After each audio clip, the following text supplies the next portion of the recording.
Welcome to the debate. If you look at a traditional, like a really high-end department store window, you see perfect engineering, like the lighting hits the mannequin at, exactly 30 degrees. Right. The price tag is discreet, but it's visible. The colors are all coordinated to evoke this very specific seasonal mood. It's a silent, meticulously designed machine, right? And it's built for basically one purpose, to pull you off the street. Yeah, but a window display doesn't talk back.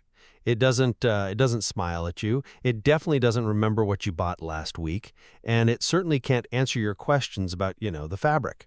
Fair point. When you actually walk inside that store, if the salesperson is just ignoring you, or reading from some corporate script, or being overly pushy, that perfect engineering just shatters instantly. The window gets you in the door, but the human being is the reason you stay. It's why you trust the recommendation and why you actually, pull out your wallet. And when that retail floor is suddenly a TikTok stream and you're reaching 10,000 people at once, that dynamic doesn't just apply, it gets massively amplified. So today we're dissecting the anatomy of live commerce. Yeah. We are looking at this through the lens of the source material from LiveSell Academy, which is a business that started out with a very clear focus on helping presenters and sellers become more confident on TikTok Shop Live. But it has now evolved into this massive end-to-end official TikTok Shop partner agency. Right, they've gone from just, coaching the person on camera to handling absolutely everything. The strategy, the production, multi-camera setups, moderation, the whole live commerce ecosystem. Exactly. Which, to me, forces us to ask a really fundamental question about the future of retail. As live commerce matures from, someone just holding a smartphone in their bedroom into a professional real-time retail channel, what is the true engine of conversion? It's a huge shift. It is. And honestly, I think this massive shift proves one thing. Performance starts with structure. It's the broadcast discipline, it's the strategic show flow, and those data-driven systems that reliably convert a viewer into a buyer. I'll be taking that side of the discussion today. Well, and I see the value in having a foundation, obviously, but I'll be arguing that you're giving the machine entirely too much credit here. Structure is, at best, just scaffolding. The ultimate driver is still the human. Okay. The core philosophy in the material is right on the money. The presenter is the conversion engine, because people buy from people they trust. And without that authentic connection, even the most exquisitely engineered commercial system is just going to feel like a cheesy late-night infomercial. Well, let's dig into that evolution then, because it tells a very specific story. If we look at the founders of the Academy, Phil Goodall and Gavin O'Brien, they are bringing 30 years of QVC and live retail experience to the table here. Which is incredible experience, yeah. Right? And they've contributed to over £1 billion in sales across, I think it's 250,000 live broadcasts. Wow. Yeah, it's staggering. And you do not hit £1 billion of gross merchandise value because someone is just, naturally charismatic.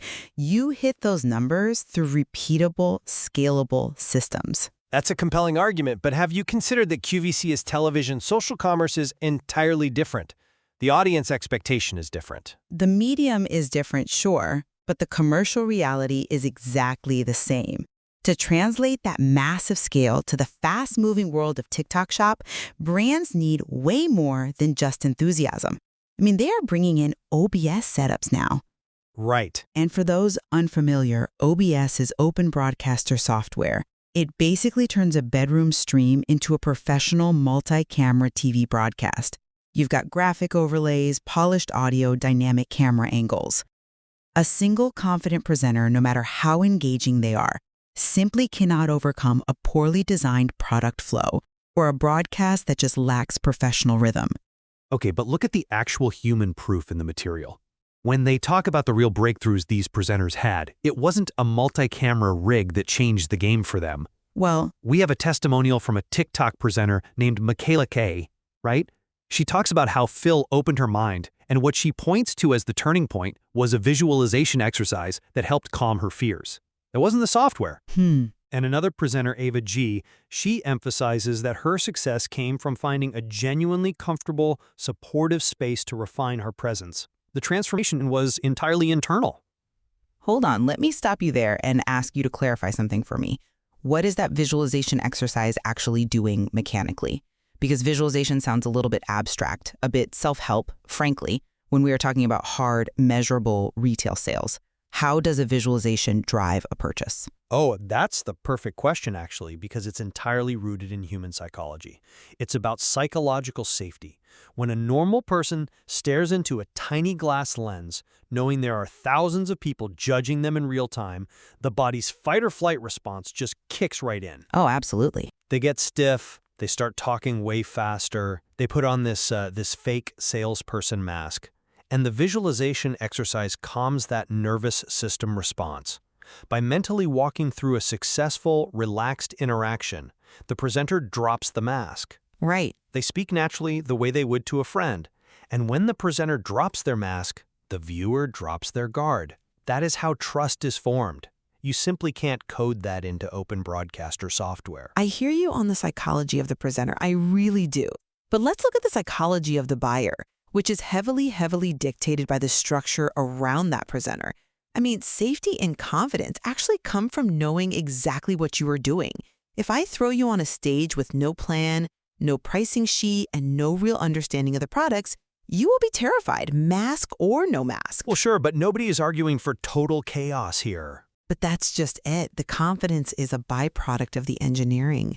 When you give a presenter a meticulously planned show flow, where they know, okay, minute 12, the hero product is introduced. Minute 15, the promotional price drops.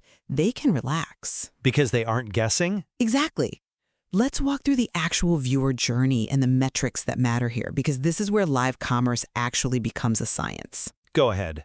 Think about the timeline of someone scrolling on their phone. First, they scroll past your stream and hopefully stop. That is your ERR, the enter room rate. Right. You need the lighting, the production value, and the initial hook to just get them through the digital door.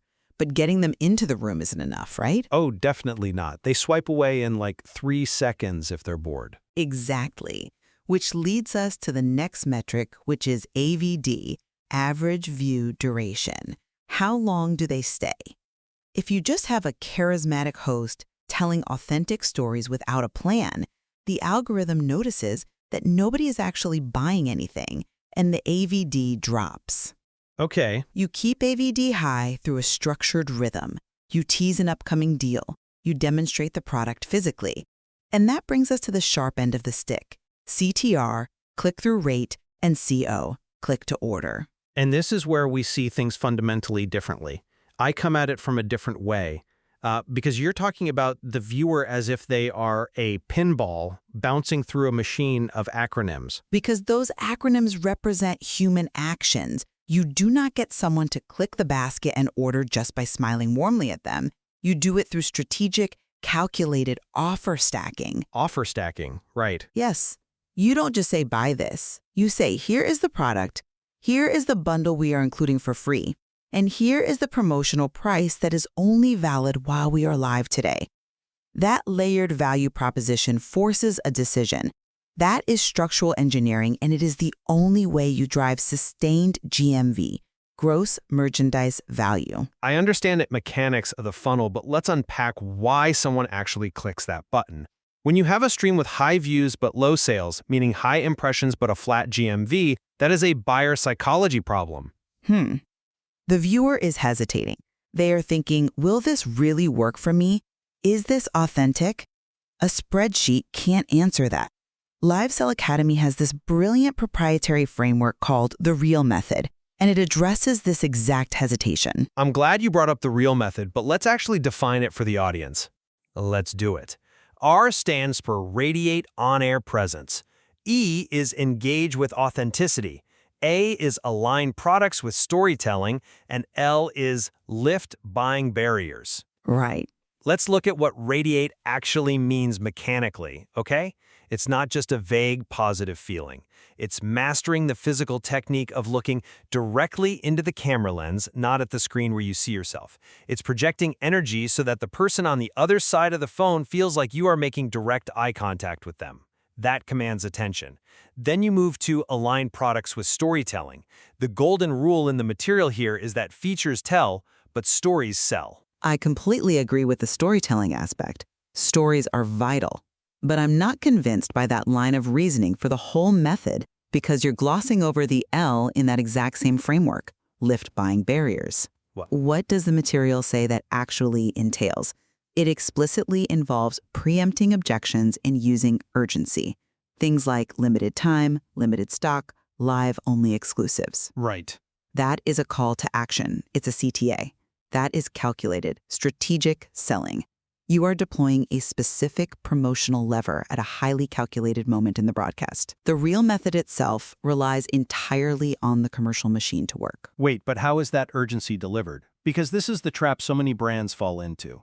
If I just start yelling at the camera, we only have 5 left, you have to buy right now.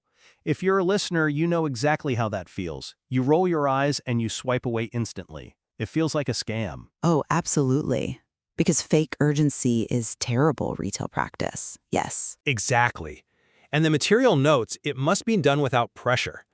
To lift a buying barrier effectively, the presenter has to have built enough trust in the first 3 phases of Real Method. When they finally say, "We really only have a few left," the audience actually believes them because the human being saying it has proven themselves trustworthy. Right. The credibility is there. The scarcity only works because the human connection validates it. Conversion is a feeling first and a transaction second. I don't disagree that conversion involves feeling. Not at all. But let me ground this in reality for a second. Let's talk about what broadcast discipline actually means for the consumer on the other end. Okay. If you're listening to this and you've ever tuned into a messy, unscripted live stream where the host is like fumbling with the product box, they can't figure out how to pin the product to the screen, or they are just completely ignoring the chat, they are actively wasting your time. Sure, nobody likes an amateur production. It's frustrating. But it goes deeper than that. Broadcast discipline is the ultimate form of respect for the buyer. When you bring that QVC level preparation into social commerce, you remove the friction. Knowing exactly what the product does, anticipating the questions before they are asked, and dropping the discount at the precise moment it makes sense. That respects the viewer's time. When you orchestrate that perfectly, you don't lose the human element. You create a focused environment where the product, the offer, and the audience just align beautifully. That's what elevates this from just, hanging out online to true real-time retail. I love that phrase, respect for the buyer. But let's look at the core brand values of LiveSell Academy to see how they define that respect. They use the acronym AEIOU. Right, I saw that. Yeah, it's authenticity, empowerment, integrity, openness, and understanding. And they make a really fascinating linguistic comparison in the material. Just as communication falls apart without vowels, live selling falls flat without these values. Okay, how so? Break that down. Think about it. Consonants provide the hard structure of a word, right? Just like your metrics, your offer stacking, and your show flows. But vowels give the word breadth, voice, and actual meaning. The platforms are new. TikTok Shop, Instagram Live, but buyer psychology is ancient. True. Modern social commerce consumers are scrolling on their phones primarily for entertainment and connection. If they suddenly feel trapped in a highly optimized, high-pressure sales funnel, the consonants are too sharp. They need the vowels, the warmth, the integrity, the openness. Live commerce works best when it feels real, useful, and human. The vowel metaphor is very clever, I'll give you that. But without the consonants, a string of vowels is just meaningless noise. Is it? Yes. If you just have a very nice, authentic person talking about a product with no call to action, the brand goes bankrupt. We have to remember that this business is dealing with massive retail brands now. The material mentions names like Skechers, Benefit Cosmetics, and Dyson in their background experience. And those are massive global operations. Precisely. When a brand of that scale invests in live commerce, they are not just crossing their fingers and hoping a presenter's genuine empathy carries the day.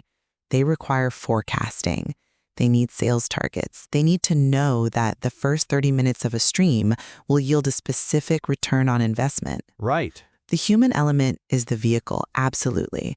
But the structural strategy is the engine that gets them to the revenue target. But even those massive brands are realizing that their traditional, highly polished commercial strategies fail on TikTok if they don't have the right face attached to them.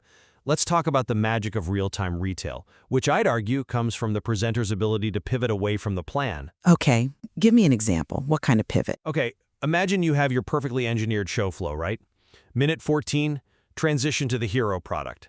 But suddenly, someone in the comments asks a highly specific, maybe slightly vulnerable question. Does this moisturizer work on severe eczema? Right. If the presenter sticks rigidly to the merchandising planning document, ignores the comment, and just barrels forward to hit their click-through rate target, they lose the trust of the entire room. Everyone sees them ignore the real person. They would, yeah. But a good system wouldn't allow that. But what if the presenter pivots? What if they engage with genuine empathy and answer honestly? Maybe even saying, actually, no, I wouldn't recommend it for that specific condition. It might be too harsh. Oh, interesting. They demonstrate integrity. They lose that one specific sale, yes, but they gain 100 loyal followers watching who now trust their word implicitly. That pivot is pure human judgment. You cannot forecast that in an operations meeting. Actually, if we look at the scope of services the Academy now offers as an end-to-end partner, objection handling and smart moderation are explicitly part of the structural training. The system anticipates the pivot. Anticipates spontaneity? Yes. In a professional setup, the dashboard moderator flags that difficult comment about eczema. The producer highlights it for the host on a monitor off camera, and the presenter uses trained structural techniques to address it seamlessly without derailing the overall broadcast rhythm. It is a calculated, engineered response that creates the illusion of spontaneous magic. They're optimizing trust in real time. Well, calling it an illusion is entirely too cynical for what's actually happening, I think. It's not a masquerade. The presenter genuinely cares. That's why they're investing in the coaching in the first place. They want to be better guides for their audience. I'm not saying they don't care. But the entire infrastructure you are talking about, the producers, the multi-camera setups, the moderators, they only exist to make sure the presenter's genuine empathy and storytelling can actually be heard over the noise of the algorithm. The technology serves the human, not the other way around. And yet, how does that presenter know which story to tell? They know because the live strategy team has identified the exact hero product for that specific demographic. The coaching isn't just about feeling good on camera, it's about commercial awareness. Right. It's teaching the presenter how to weave that authentic story seamlessly into a highly optimized offer stack. When presenters improve, performance improves. And when the structure improves, their confidence improves.